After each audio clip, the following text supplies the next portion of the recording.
పీతలు సుక్క పీతలు, బెహ్రైన్ పీతలు, ఇవి సుక్క పీతలు.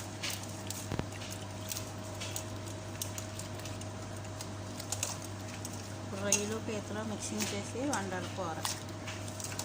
కాల్చాలి వీళ్ళకి పీతలు. ఇక్కడ కూర వండమంటున్నారు, మరి ఏంటో రుచి ఎలా చూస్తారంట. అప్పుడు మళ్ళీ తర్వాత తెచ్చుకుంటారు, ఉడకబెట్టాలన్నమాట సెవెనప్ వేసి. అయితే ప్రస్తుతానికి కూర వండమంటున్నారు రొయ్యలుని పీతలు, సుక్క పీతలు. ఇవి మన పీతలు అంటే కాదు, సుక్క పీతలు.